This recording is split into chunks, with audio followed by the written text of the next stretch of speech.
Cette année, cela fera 80 ans que nos agriculteurs adhérents ont décidé de se réunir autour d'une structure commune, celle du groupement régional des centres d'études techniques agricoles de l'Île-de-France.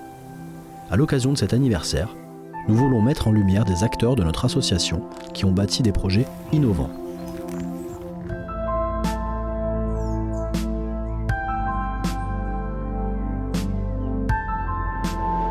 Moi c'est Julien, je suis agriculteur ici à la ferme du Thillois.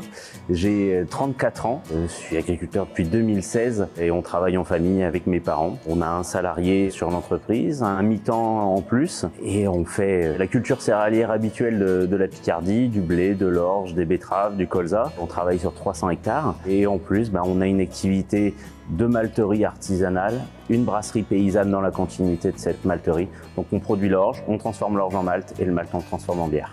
Depuis 2017, on a implanté sur la ferme du miscanthus.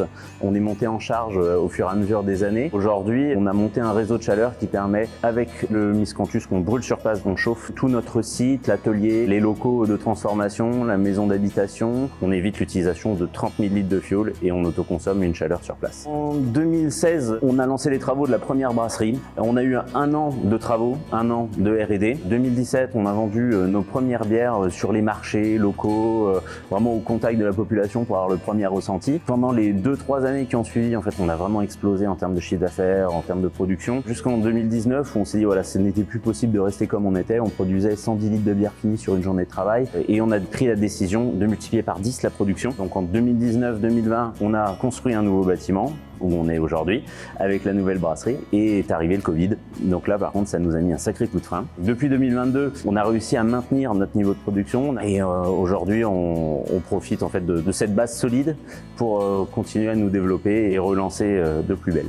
On a besoin de saisonniers pour l'été, pour les moments plus compliqués, tant agricoles, tant en brasserie, parce que les deux activités sont chargées l'été. Et je pense que pour l'automne prochain, on va faire une embauche d'un commercial pour continuer à développer nos ventes.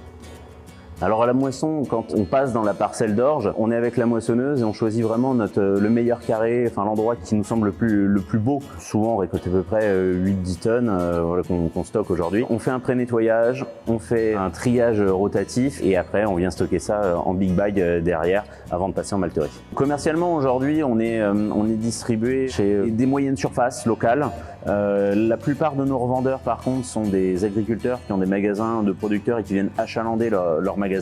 On travaille rarement au-delà des 30 km à la ronde et aujourd'hui c'est suffisant pour notre besoin.